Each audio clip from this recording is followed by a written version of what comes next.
No importa lo que te detenga, despierta tus sentidos con la fuerza del tigre y el poder de hierbas aromáticas legendarias. Tiger Balm actúa rápido para calmar, revitalizar y restaurar. Siéntete mejor y vuelve a disfrutar la vida con Tiger Balm.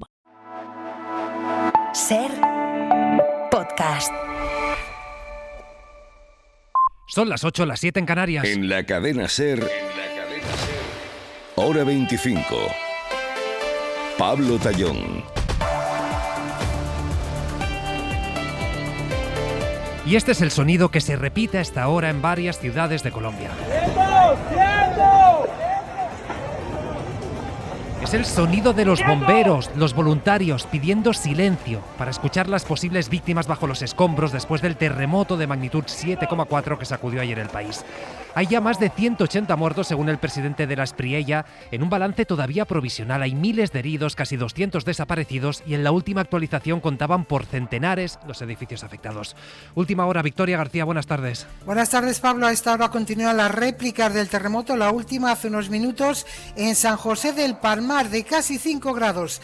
Las labores de rescate y desescombro continúan ya con el aeropuerto de Cali operativo, el de Pereira a punto de abrir para que pueda llegar la maquinaria pesada. El presidente de la Espriella, que está en la zona, acaba de anunciar hacer lo que sea necesario en el marco de la ley que nos autoriza para que esas personas afectadas tengan un alivio en cuanto al pago de esos servicios públicos, todos los servicios públicos por 3 meses para todos los risaraldenses. De los cuerpos recuperados ya están identificados 167 víctimas mortales. Aunque la cifra sigue subiendo a medida que avanzan las horas, es el ministro del Interior colombiano. Particularmente de la ciudad de Pereira, que es la ciudad donde se han presentado, pues en el área metropolitana, el mayor número de decesos.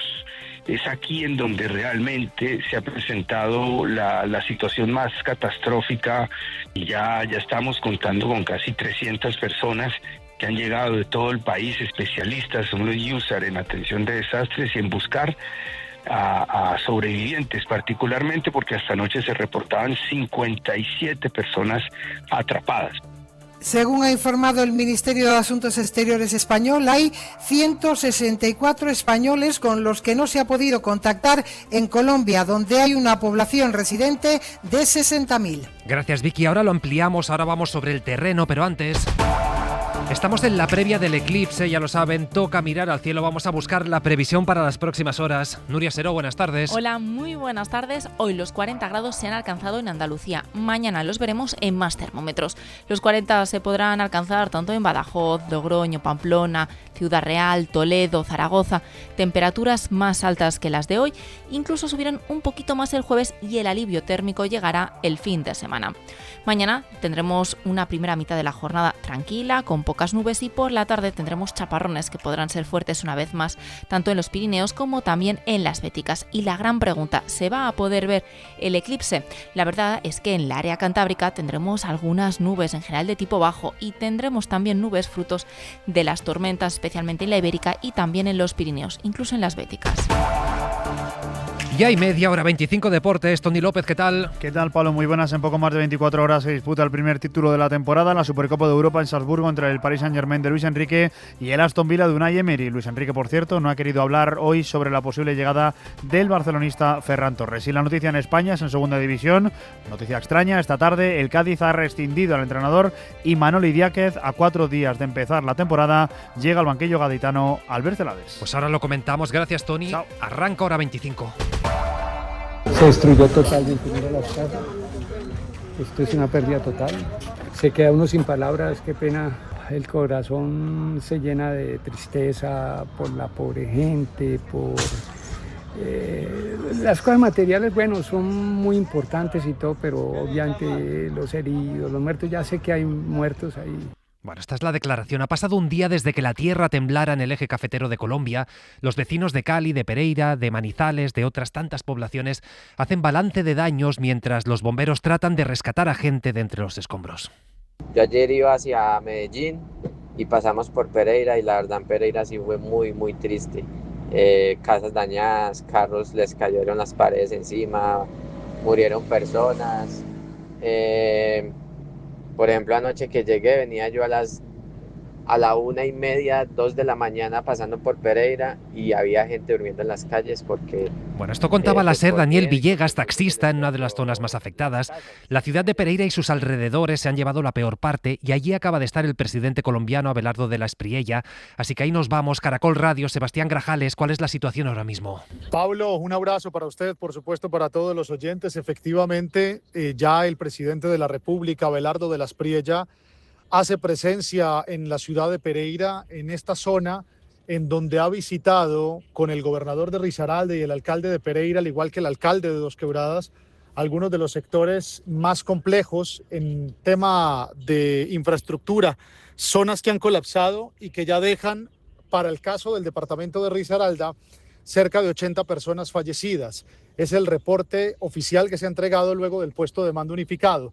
Se han anunciado las primeras ayudas humanitarias, ya han llegado rescatistas desde diferentes regiones del país, Antioquia y Nariño principalmente, para seguir buscando a personas que estarían bajo los escombros de varios sectores que todavía están colapsados como consecuencia de este fuerte terremoto que sacudió el día de ayer a esta zona occidental de Colombia.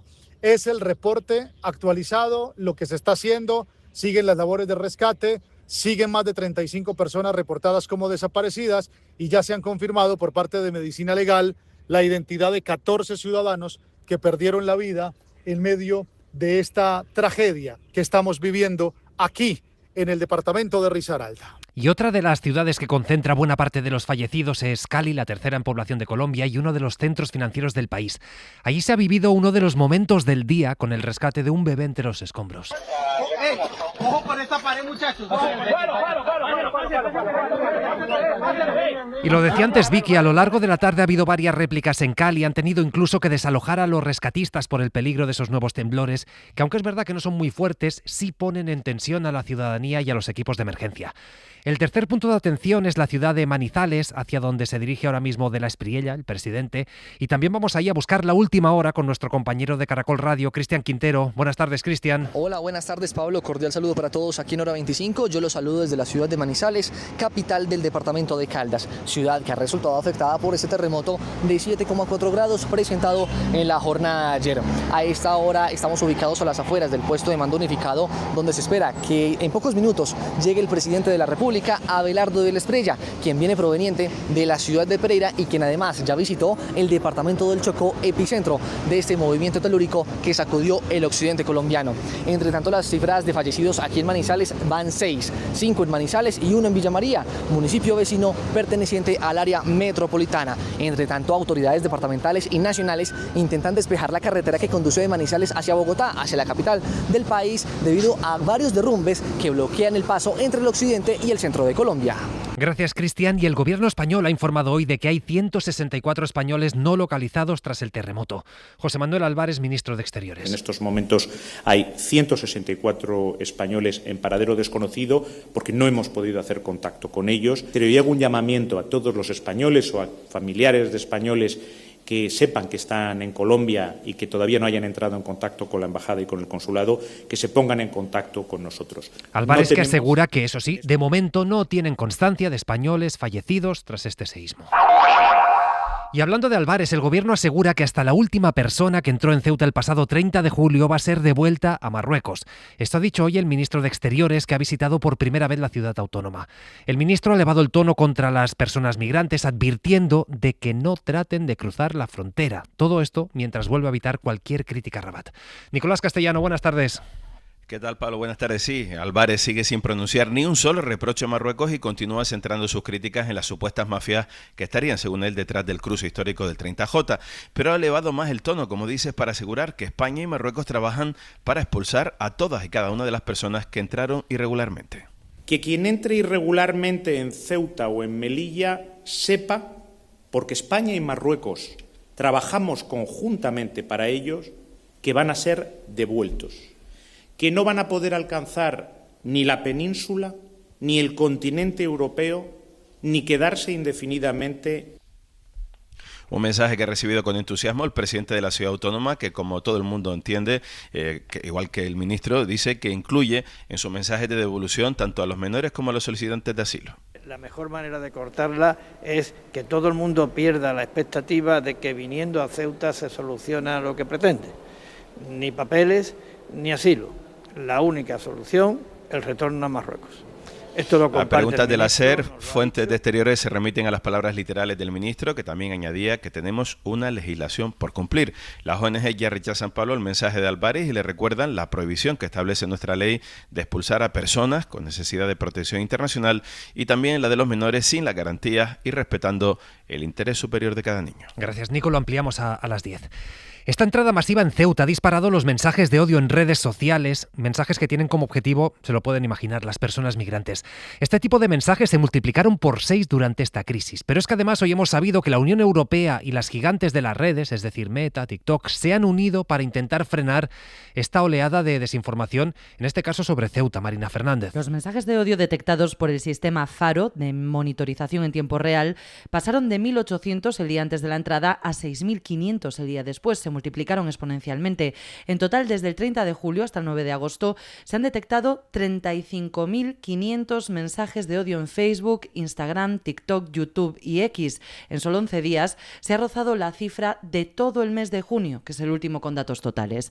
Son cifras que hemos recopilado de la herramienta de vigilancia del discurso de odio en línea del Ministerio de Inclusión, publicaciones con un alto grado de hostilidad hacia las personas fundamentalmente del norte de África. Y de momento, a día de hoy, la media de mensajes retirados es de apenas el 41%, es decir, que 6 de cada 10 siguen circulando. Como siguen difundiéndose también mensajes falsos, desinformación sobre la posibilidad de entrar en nuestro país, lo que ha hecho que la Comisión Europea se reúna con Meta, la matriz de Instagram y Facebook, y también con TikTok para crear un mecanismo de coordinación más ágil que permita controlar y retirar esas publicaciones de las redes sociales. Según el portal Político, que es el que cuenta esta noticia, la iniciativa responde a la preocupación en Bruselas de que la desinformación pueda fomentar una nueva crisis en Ceuta en los próximos días. Pues ya que hablamos de odio, hoy el Ministerio de Igualdad ha pedido a la Fiscalía que investigue al dirigente de Vox, José María Figaredo, por la barbaridad inhumana que soltó hace unos días, animando a cazar, esto es literal, animando a cazar uno a uno a las personas migrantes que habían cruzado a Ceuta. Para el ministro de Justicia, Félix Bolaños, esto sin lugar a dudas es un delito de odio. Hay declaraciones públicas de algunos dirigentes de Vox que son, en mi opinión, simple y llanamente un delito de odio. Decir que vamos a cazar personas humanas es un delito de odio y tiene un nombre muy feo. En ciencia política, esa actitud, muy feo. Y por tanto, yo creo que estas personas absolutamente extremistas, ultraderechistas, con un lenguaje violento, lo que tenemos que hacer los demócratas es evitar que estén en los gobiernos autonómicos y de cualquier otro tipo. Pues el Partido Popular quiere escenificar su presión al gobierno y mantiene en la agenda la comparecencia del ministro del Interior, de Marlaska, para mañana en el Senado. Esto a pesar de que el Ejecutivo ya ha dicho que no va a ir. Un PP que, por cierto, esta mañana anunciaba que Margarita Robles sí había aceptado comparecer la semana que viene en la Cámara Alta. Aunque es verdad que después le hemos preguntado al gobierno y el gobierno lo desmiente, a ver si nos saca de dudas Julia Molina. Los populares quieren llevar el choque entre el Senado y el Gobierno hasta el final y por el camino tratan de abrir una brecha dentro del propio Ejecutivo. La ministra Robles envió un email al presidente del Senado en el que explicaba que no podría asistir a la comparecencia este jueves, pero que se mostraba dispuesta a buscar otra fecha. Según los populares, después de ese correo, los equipos de defensa y del Senado hablaron por teléfono y fijaron la comparecencia el 18 de agosto, aunque desde el Gobierno niegan que se concretase ese día. Así que por ahora la comparecencia se mantiene en el aire. El Ejecutivo trasladará una respuesta oficial mañana al Senado, pero hasta ahora ha mantenido que no tenía sentido hablar allí si los ministros ya van a comparecer en el Congreso. Hoy Bolaños defendía que están dando la cara. Estamos compareciendo a diario y por tanto estamos dando datos actualizados en tiempo real de cuál es la situación en Ceuta. Mañana los populares habían citado a Marlaska y aunque se ha notificado que no asistirá, los de Feijóo mantienen el calendario. Quieren la fotografía de una comparecencia sin compareciente. También faltará el Grupo Socialista en señal de protesta. Por cierto, que mañana, decía el ministro Bolaños, cada día estamos compareciendo. Mañana la ministra Margarita Robles va a ir a Ceuta y se va a reunir con el presidente Vivas y también desde la ciudad autónoma va a atender a los medios de comunicación. Con Pablo Tallón. Ahora son las 8:15, las 7:15 en Canarias y mañana a estas horas vamos a estar viviendo un evento histórico con el primer eclipse total en más de un siglo en España. La SER se va a volcar con una programación especial, un especial hora 25 de la mano del equipo de Serendipias que va a empezar a las 7 de la tarde, a las 6 en Canarias y en fin, La radio ya me imagino que saben cómo funciona, si no, no nos estarían escuchando.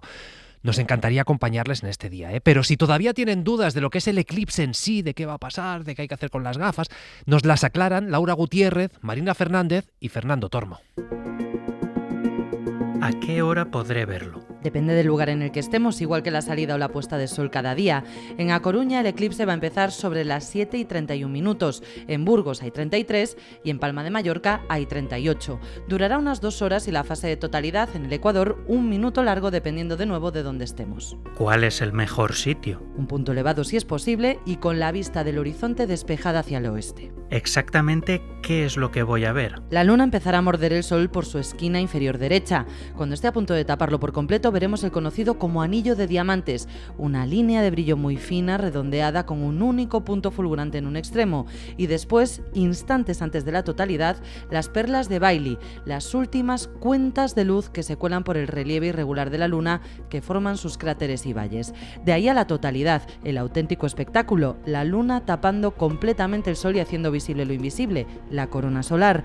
Se hace la oscuridad, baja ligeramente la temperatura y se produce el conocido como viento del eclipse, y luego vuelta a empezar, pero al revés, porque este fenómeno natural es, por así decirlo, capicúa. ¿Me puede pasar algo en los ojos? Con unas gafas homologadas y haciendo pausas en la observación, disfrutar del eclipse es seguro. Hay que comprobar que las gafas tengan la inscripción EN ISO 12312-2 2.2015 y que el filtro no esté rayado, suelto o doblado. Ponérselas siempre antes de localizar y mirar el sol y luego hacer paradas en la observación. Bajar la vista, disfrutar también de lo que hay alrededor. Durante la totalidad es seguro mirar el eclipse sin gafas, pero se trata de apenas 1 minuto. Lo más seguro es esperar con las gafas puestas a que llegue la oscuridad.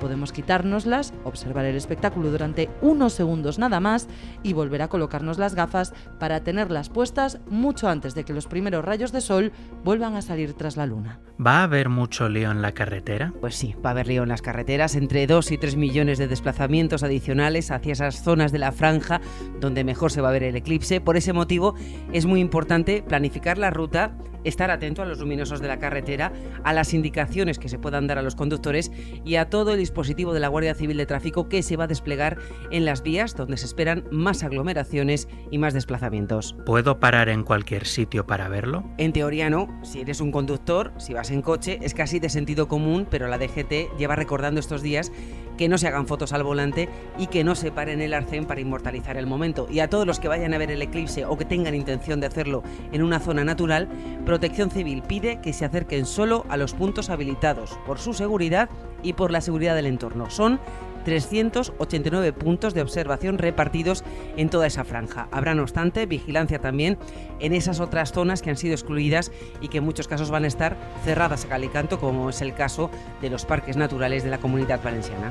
¿Qué tengo que hacer para evitar peligros? En esto Protección Civil también es muy clara, seguir en todo momento las recomendaciones tanto de tráfico como de los agentes que estarán desplegados en esos puntos de observación habilitados. Además, no hacer fuego, no aparcar sobre vegetación seca, no tirar colillas, cuidar el entorno natural, no dejar basura, no dejar plásticos y muy, muy importante, llevar en todo momento las gafas homologadas. Pues sobre el eclipse le vamos a poder preguntar esta noche a partir de las 10:30 a la vicepresidenta tercera del Gobierno, a Sara Gesell. Le preguntaremos por el eclipse, pero también por el incendio de niebla en Huelva, que una tarde más sigue fuera de control, aunque es verdad que por primera vez los bomberos han tenido una ventana de oportunidad para atacarlo. Ha afectado ya 25.000 hectáreas y mantiene a 800 personas desalojadas. Pero es que por otra parte el fuego de las peñas de Riglos, en Huesca, ha quemado en un día 4.000 hectáreas y ha obligado al desalojo de 8 pueblos. María Majabacas, buenas tardes. Buenas tardes. El titular que han dado es elocuente: evoluciona mal, continúa activo con un perímetro sin cerrar, en una zona además de pino de una valiosa masa forestal. Tiene una extensión de 60 kilómetros y se prevé que dure varios días, porque la previsión viene con viento mañana y temperaturas muy altas. Las labores de extinción se centran más en defender que atacar el fuego, y es prácticamente lo mismo que le está pasando al incendio de Huelva. El consejero andaluz Antonio Sanz lo explicaba gráficamente. Se queman minutos, lo que antes tardaba tardaba horas. No es que esté fuera de control porque falten medios, que los hay. Es una cuestión física que no se puede apagar. Es un incendio que se produce cuando la potencia calorífica y el tamaño de la llama hacen imposible frenar el avance del fuego. No es lo mismo que un fuego descontrolado. Es decir, es que las circunstancias del incendio impiden poder actuar. La buena noticia nos la ha dejado el incendio de Segovia. Ayer nos preocupaba también su cercanía a Madrid y hoy han regresado a casa todos los vecinos desalojados. Gracias, María. Y más cosas, la policía ha detenido en San Pedro Alcántara, en Málaga, a un hombre por asesinar presuntamente a su pareja a puñaladas. Radio Málaga, Jesús Sánchez. El presunto homicidio de San Pedro de Alcántara estuvo precedido por un episodio de violencia entre la pareja. El pasado 1 de agosto ambos fueron detenidos, se denunciaron mutuamente por una supuesta agresión, aunque el procedimiento acabó archivado después de que ninguno de los dos quisiera ratificar sus acusaciones ante el juzgado. La investigación sitúa la muerte el domingo. El cadáver fue localizado ayer lunes, después de que el detenido telefoneara a un vecino y le confesara que había matado a su pareja, una mujer trans de 35 años. La policía acudió al piso, encontró el cuerpo acuchillado y arrestó al sospechoso, de 58 años, que está previsto pase mañana a disposición judicial. El caso va a ser instruido por un juzgado ordinario y no por un órgano especializado en violencia sobre la mujer, debido a que la víctima no había iniciado los trámites para modificar oficialmente la mención registral relativa a su sexo. Y es insólito el relato de espías que hemos conocido hoy por la prensa de Estados Unidos. Según cuentan los diarios, Donald Trump cambió en secreto de avión tras la cumbre de la OTAN en Turquía por una amenaza de Irán. Escuchen esto. El presidente de Estados Unidos se metió en un contenedor de catering en el aeropuerto y de ahí pasó del Air Force One a otro avión militar.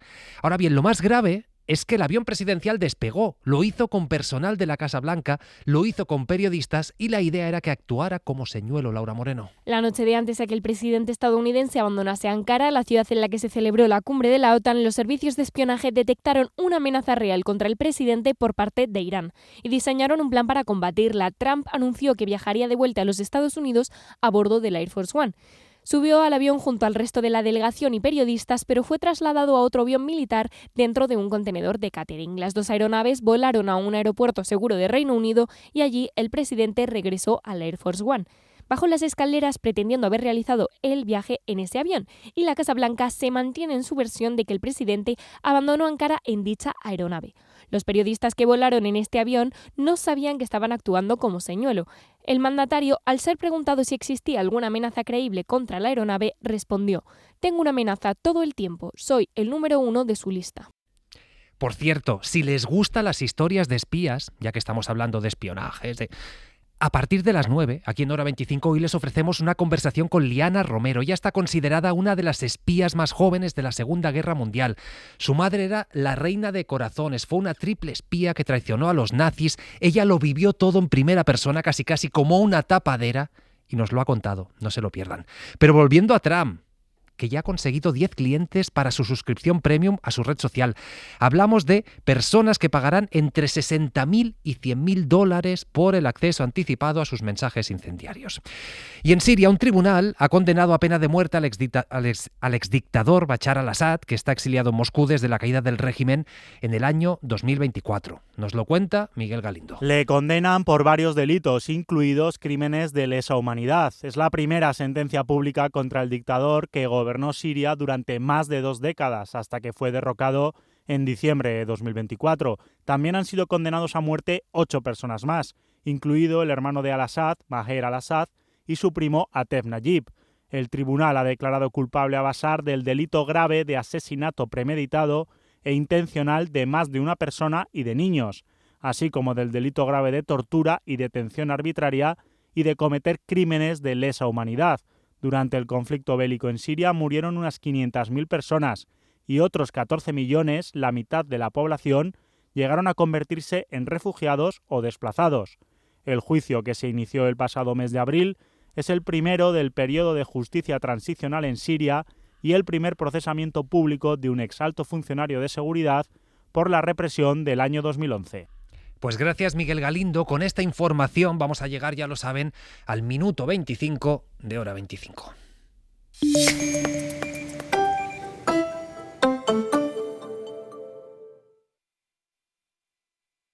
Hora 25. Con Pablo Tallón. Y más cosas, la Guardia Civil ha desarticulado en Canarias una red dedicada a captar a menores migrantes para explotarlas sexualmente en Francia. Esta red embaucaba a las víctimas con falsas promesas de trabajo para luego prostituirlas.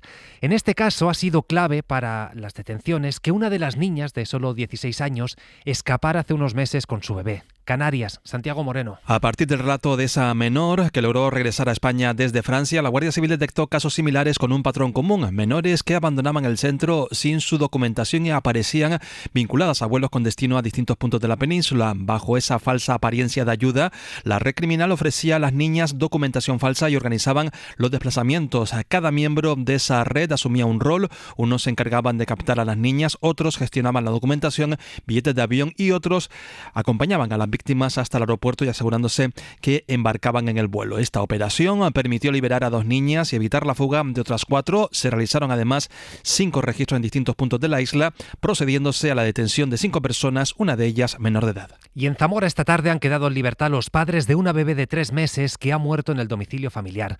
La jueza les acusa ahora de un delito de homicidio por imprudencia. Radio Zamora, Carlos Chintu. Según fuentes de la Guardia Civil, la pequeña, que estaba a cargo de un familiar, falleció durante la madrugada del sábado al domingo por causas desconocidas. Los servicios sanitarios no pudieron certificar una muerte natural y se activó la comisión judicial. La autopsia se practicó el lunes y tras declarar hoy, el juzgado ha decretado la puesta en libertad con cargos de los 2 progenitores que deberán presentarse una vez por semana en los juzgados de Toro. Además, se les ha retirado el pasaporte y tienen prohibida la salida del territorio nacional. El suceso ha causado conmoción en Toro, donde inicialmente se apuntaba a una muerte natural. Las diligencias permanecen bajo secreto de sumario. Y la policía ha detenido en Madrid a 4 personas por 32 robos a mujeres, algunas de ellas de avanzada edad. Utilizaban el llamado método de la siembra, que básicamente consiste en despistar a la víctima. Por ejemplo, le pedían indicaciones por dónde se va a tal dirección y después aprovechaban que bajaban la guardia para robarles. Radio Madrid, Alfonso Gea. Los 4 detenidos integran presuntamente una organización criminal con 32 golpes confirmados, especializada en robar las pertenencias de las víctimas, utilizando el denominado método de la siembra. Mario Iraola es el portavoz de la Guardia Civil en Madrid. El grupo criminal seleccionaba a la víctima en el aparcamiento de un establecimiento comercial. Una vez elegida, uno de los integrantes del grupo se aproxima a ella en un vehículo solicitando indicaciones sobre direcciones ficticias o en algún lugar de interés para distraer su atención. Mientras la víctima mantenía la conversación, otro miembro del grupo aprovechaba para sustraer el bolso o los efectos personales del interior del vehículo. 29 robos han tenido lugar en la localidad madrileña de Majadahonda, 2 más en la capital y un último en Andalucía, concretamente en Morón de la Frontera. Y hay fenómenos que cuando los vemos en películas ya sabemos como espectadores que algo está a punto de cambiar, que algo va a pasar. Y pocos son tan poderosos, ya lo saben, como los eclipses. Estamos hablando mucho de eclipses. Desde 2001, Odisea en el espacio, Apocalipto o Tintín. Vamos a hacer un repaso, por si tienen mono, por si quieren ver alguna película de eclipses, porque hemos hablado poco del tema, sobre algunos de los más extraños y espectaculares que ha recogido, pues eso, el cine. Nos lo repasa Joaquín Bañuls. Un eclipse apenas dura unos minutos, pero en el cine puede cambiar una historia para siempre. ¿A qué te refieres? Al cielo, la luz se va apagando. La gran pantalla lleva décadas utilizando este fenómeno para representar momentos extraordinarios. De hecho, uno de los pocos eclipses reales captados por una cámara durante un rodaje aparece en Barrabás, dirigida por Richard Fleischer. ¿Me oyes? ¡Me estoy quedando ciego! Pero los eclipses también han sido protagonistas de la ficción. En Apocalipto, uno solar evita el sacrificio del protagonista. En Ley de Halcón rompe durante unos segundos una maldición que separa a 2 amantes. He esperado cerca de 2 años para recibir una señal de Dios. Y en Verónica, de Paco Plaza, se convierte en el comienzo de una historia de terror. Durante los eclipses, la oscuridad reinaba por encima de la luz. Incluso Tintín utiliza un eclipse para engañar a sus enemigos, porque en el cine, cuando desaparece el sol, casi nunca es por casualidad. Pues ya lo ven el cine, también en los... No, el eclipse también en el cine. Tony López, hola. ¿Qué tal, Pablo? ¿Cómo estás? Tú tienes ya tus gafas a punto. Yo tengo las gafas ya. ¿Sabes que hay programa especial aquí? Sí, sí, sí. De 7 a 10. Me pondré, claro, auricular, porque tengo que estar en la calle para verlo, entonces claro. Auricular, y me pondré el especial desde las 7 hasta que claro. termine. Es que verlo por la para tele entenderlo, no. Porque... Está el equipo de Serendipias. Estamos nosotros, pero está Ignacio Crespo de Serendipias. Entonces lo vamos a entender. Y lo vamos a entender. Entonces lo vamos a entender. Todo, no se lo pierdan. Mañana de 7 a 10, especial Eclipse en la cadena SER. Para no perderte ningún episodio, síguenos en la aplicación o la web de la SER, Podium Podcast o tu plataforma de audio favorita. No importa lo que te detenga, despierta tus sentidos con la fuerza del tigre y el poder de hierbas aromáticas legendarias. Tiger Balm actúa rápido para calmar, revitalizar y restaurar. Siéntete mejor y vuelve a disfrutar la vida con Tiger Balm.